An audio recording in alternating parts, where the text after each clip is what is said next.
So okay guys, so continue tayo sa discussion natin sa design of compression member. Okay? So bali dito meron tayong build-up section. So it is composed of W360 by 91 and dalawang tag 12 by 353 mm na steel plate. Okay? So yun, no? So yung property nung W360 by 91, yung area niya is 11,500 square mm. And then, yung depth niya is 353, BF niya is 254, thickness ng flange niya, we have 16.4, thickness ng weave niya is meron tayong 9.53 mm, and so on and so forth. So, meron din siyang radius of gyration, tsaka yung mga moment of inertia along X and Y axis. So, for W shape, tsaka yung plates, yung Fy daw nila is 248 megapascal. So, the section below, bali ito yan, is a 10 meter long steel column. Okay? Made up of a wide flange with 353 mm by 12 mm thickness steel plates welded on both sides. So, parang ganito talaga yung itsura.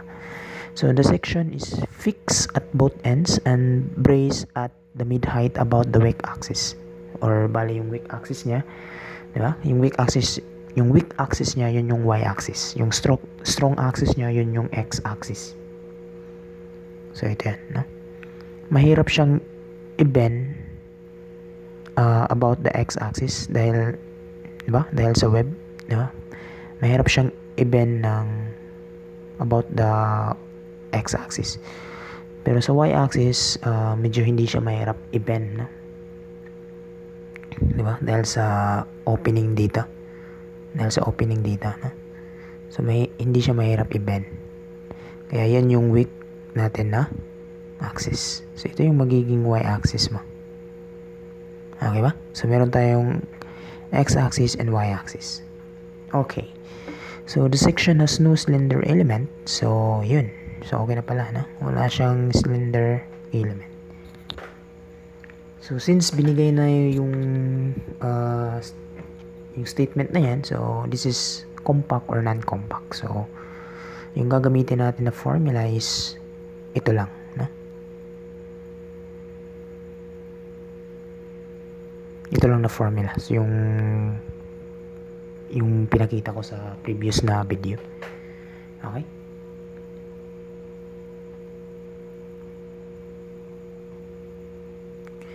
So, use yung Kx natin na 0.65 and yung Ky natin is 0.8.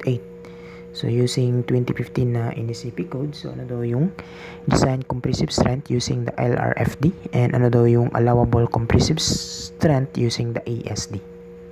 So, bali parang ganito yan. So, meron tayong 10 meter na column height.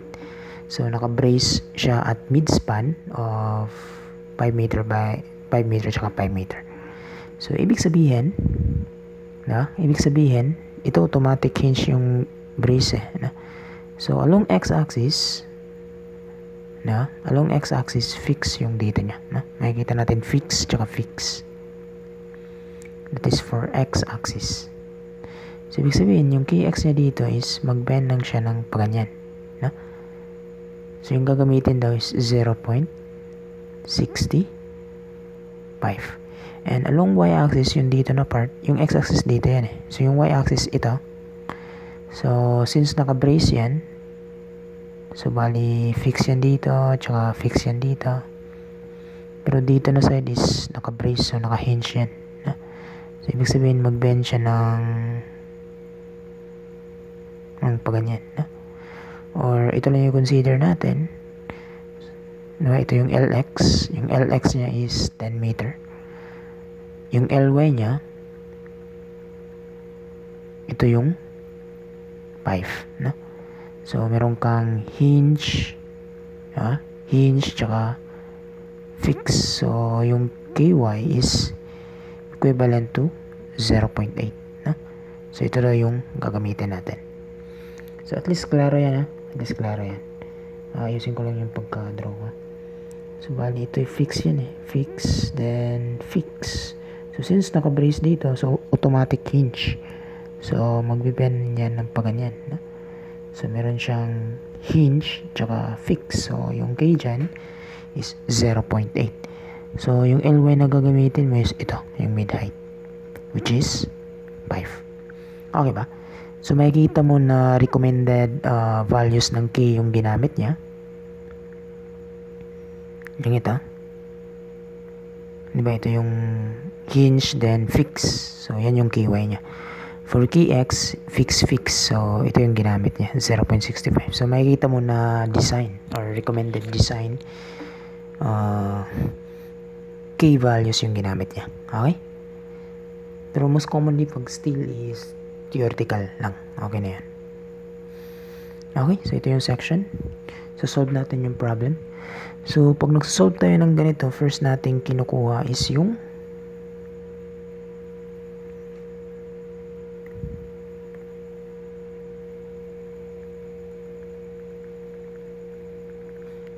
okay, kinukuha natin yung slenderness ratio. Okay? At X and Y axis. So, ibig sabihin, kailangan lang natin makuha to, yung KX, LX all over the RX. Okay? Yan yung gusto nating makuha. So, yung KX, wala na tayong problema. That is just equal to 0.65. And then, yung LX natin, wala na din tayong problema. That is equal to 10. So, yung problema na lang natin is yung RX, which is square root nung IX over yung total area. Ayan, na? So, computein natin yung total area. So, yung total area ng section natin is makikita natin ito yan, di ba?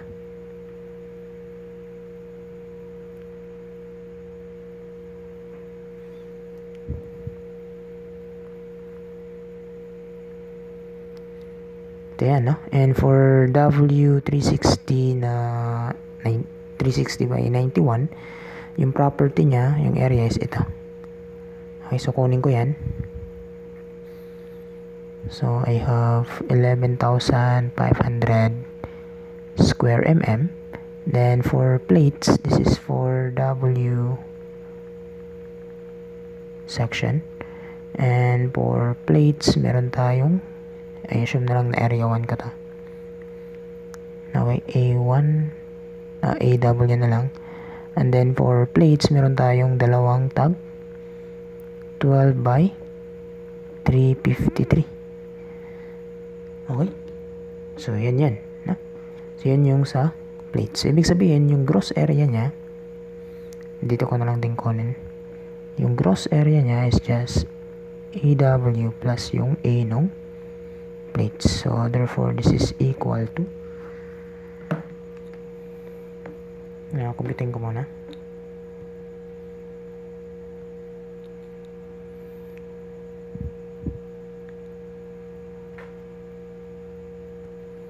$11,500 plus 2 times 12 times 353. Ayan, so we have 19,972 square mm. Okay, so yan na yan. Next is yung IX. So, yung IX, considering yung ito yung x-axis natin. Ito yung x-axis natin. So, considering yung W section, so meron siyang IX ng W na section. And then, sa plates, okay, so meron din tayong sa plates, no? Since yung plates natin, yung centroid ng plates natin nandito. Na? Yung centroid ng plates natin nandyan. And then, yung global centroid nila, I assume ito yung global centroid.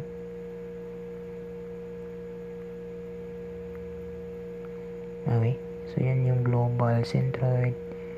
Ito yung individual centroid niya. Centroid. So makikita mo about x-axis, walang gap distance. Walang gap distance. So ibig sabihin, so ito yung ix ng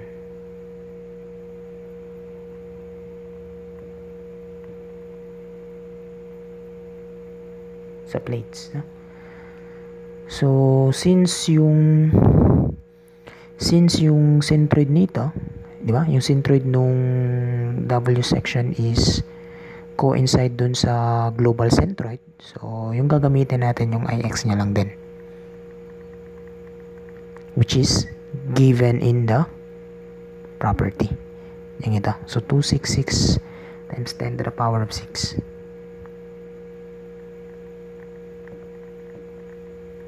Ulitin ko.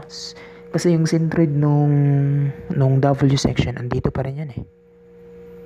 And then yung global section, global centroid natin, andito din. So nag-coincide yung global centroid nung overall na section, tsaka yung centroid nung W section, nag-coincide din.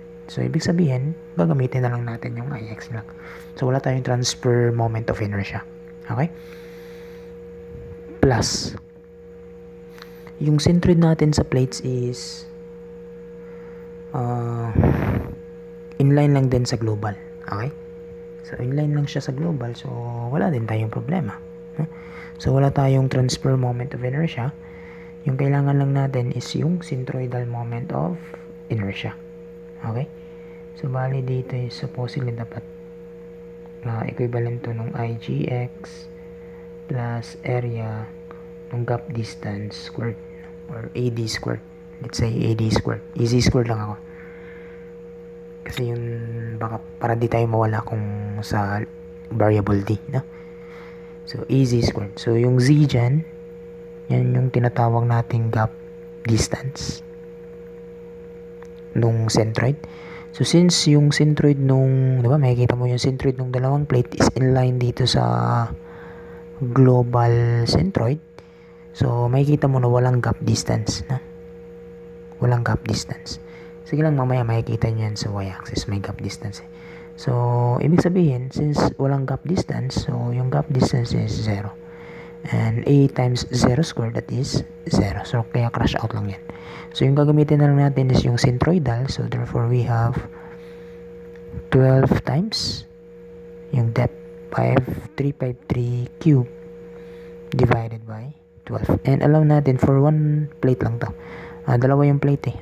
So, kaya times 2. Okay? So, computing ko muna yan. So, therefore, I have 266 times 10 to the power of 6 plus dalawang tag 12 by 353 cube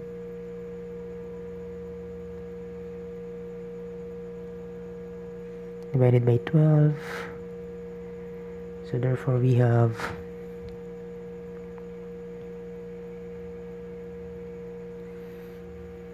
353.9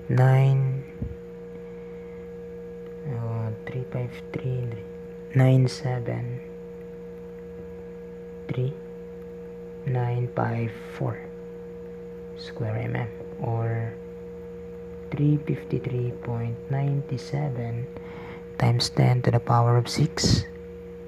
4. This must be 4. 4. Okay? So, klaro yan ha? Klaro yan. So, masolve na natin yung value nung radius of gyration, which is square root lang ng ix, that is 353.97 times 10 to the power of 6 all over yung 19,972. So therefore yung Rx natin is just equal to, pitin ko muna, we have square root nung 353.97 times 10 to the power of 6 all over 19,972. So therefore this is 133.13 mm. So makompute na natin yung Kx, Lx all over the Rx. So we have 0.65 of 10,000 para blend ako sa mm lahat. Okay? And then, yung Rx natin is 133.13. So, therefore, this is 0.65 times 10,000 all over 133.13. So, therefore, that is 48.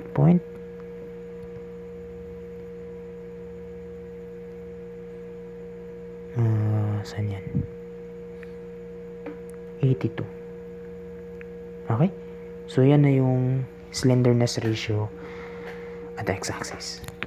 So, next nating kukumputin is yung slenderness ratio sa y-axis.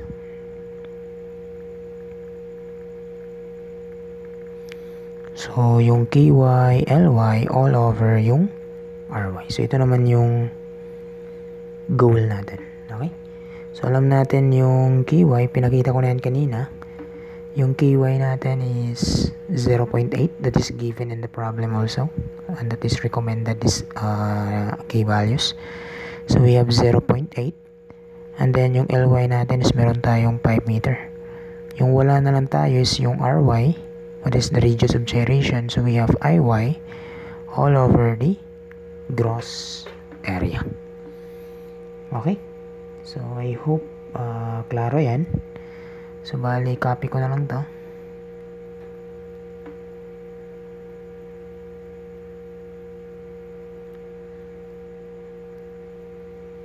So, yun pa rin yung consider natin.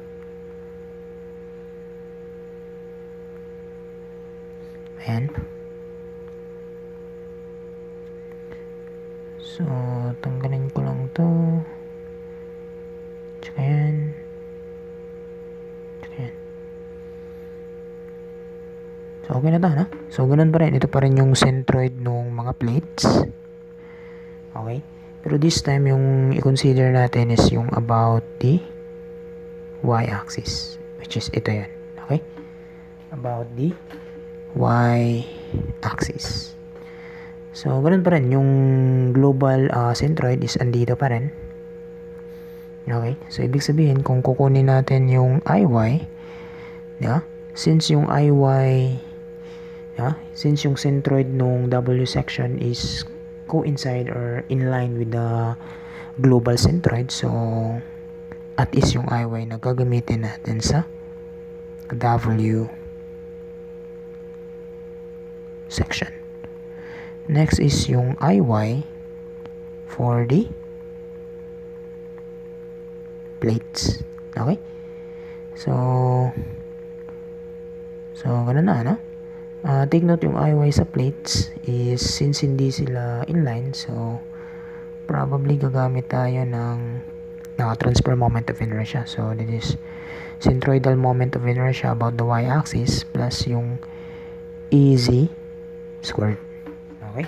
Yung gap distance. So, transfer moment of inertia. So, bali ngayon. Okay ha? So, since, yan nga, sinabi ko, no? Yung centroid nung W section is in line with the global section. Yan yung G. Dito. So, at is yung gagamitin natin na value for iy, which is equal to 44.5 times 10 to the power of 6. So, yan na yung gagamitin din natin. So, bali meron tayong 44.5, diba? Times 10 to the power of 6. So, okay na ako dito for the iy for the W section. And then, next is, ito, no? Check natin yung, nung centroid. So, about y-axis ako. So, ibig sabihin, about the y-axis, ito yung global, global centroid natin. About the y-axis, ito yan. Ibahin ko lang yung kulay para mas maklaro. Take note, ito yan. Yan. About y-axis, ha? So, ibig sabihin, yung centroid nung plates na to is may gap distance siya. Yeah? May gap distance, which ito yan. Ito yung gap distance na yan. Okay? Yung distance nung C tsaka yung G, ganun din dito sa kabilang side. Ganun din. So, ito yung gap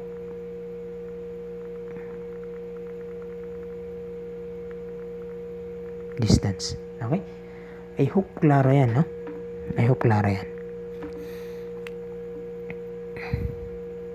Ayusin ko lang. So, bali ito yung center natin, tsaka yan, no?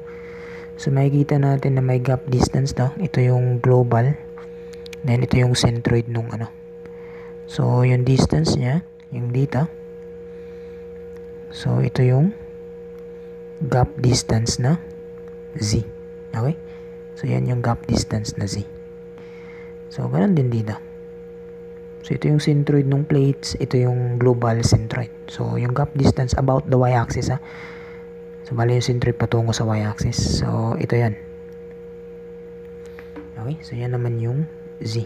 So, since equidistance yan, so, pareho yung value nila. Okay? So, bali, yung mangyayari ngayon is meron tayong ganun pa rin, centroidal moment of inertia. So, dalawang, di ba?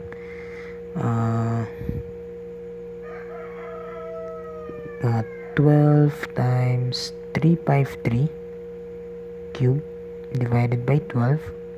Consider ko na lang muna yung isang plate. Then, i-times 2 ko na lang pagkatapos. Plus, yung area nito, which is dito na ako. Okay na ako dito. For one plate lang muna, ha? One plate. So, okay na ako dito. Then, area, 12 times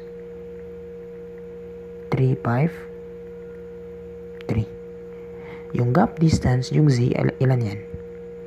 Yeah? Base dito. Base dito. So, yung Z natin is just equal to, ito 254 to, di ba? Yung overall length nito. Yung overall length niya, so bali yung distance na to patungo dito is 254, which is binigay dito. So, ibig sabihin, yung distance na to, yeah, yung distance na to patungo dito is equal to 254 divided by 2. Yeah? 254 divided by 2. So, yung dito naman, yeah, yung ito na distance, so, bali yung centroid nito, andyan yan, for sure. Tsaka yung distance na to. So, bali ito yan, no? So, that is kalahati ng 12, no? Kalahati ng 12. So, therefore, we have 12 divided by 2. So, ibig sabihin, yung gap distance is yung 254, which is from dito. From dito hanggang dito. Yan, no? So, yung Z pala is just equal to 254 divided by 2 plus 12 divided by 2. Klaro? Okay. So, yan yung ilagay ko. So, bali dito, meron akong hindi siya magkasya, no? I-expand ko lang lala. So, bali plus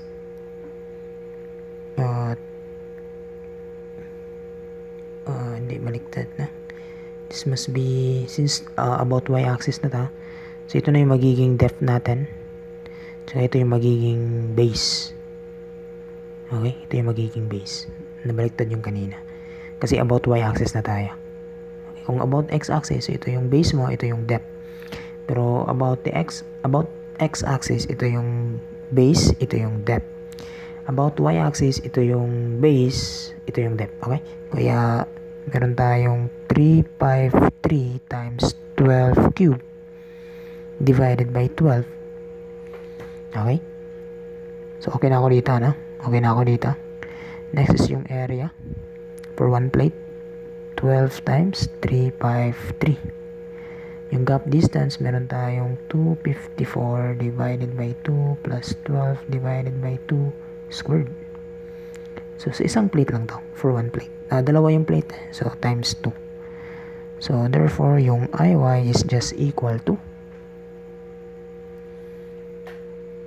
194.46 times 10 to the power of 6 to the power 4. Okay?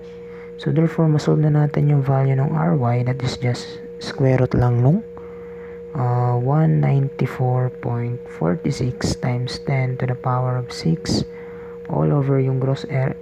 Okay, gross area nung built-up section, 19,972. So therefore, yung Ry is just equal to 98.67 mm. So, masolve na natin yung value nung slenderness ratio in terms of y. So, 0.8 ng 5 meters. So, that is 5,000 all over 98.67. So, therefore, this is equal to 40.54. Okay, so yung allowed sa code, di ba? Yung sinabi ng code is critical slenderness ratio. So, yung mag-govern dito sa design is yung pinakamalaki sa kanila, which is, di ba? Mili ka lang sa 40.54 or 48.82. So, yung pinakamalaki is yun yung mag-govern sa design. So, ito yung gagamitin natin. Okay? Klaro ha? So, maximum KL over R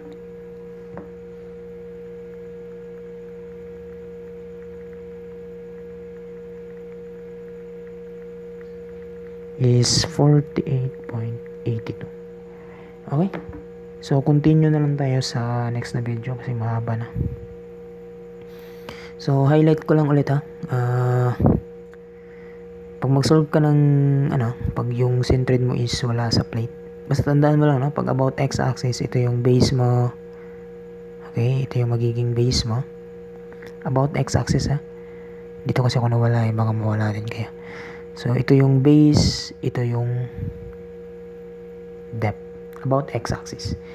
Pero pag about y-axis, di ba? Kung about y-axis or yung Iy yung kukunin, ito yung magiging base natin. And ito yung depth. Sige. At least yun lang na. So, continue na lang tayo sa pag-compute ng pleasural critical buckling stress sa next na video na. Okay? So, thank you. See you in the next video.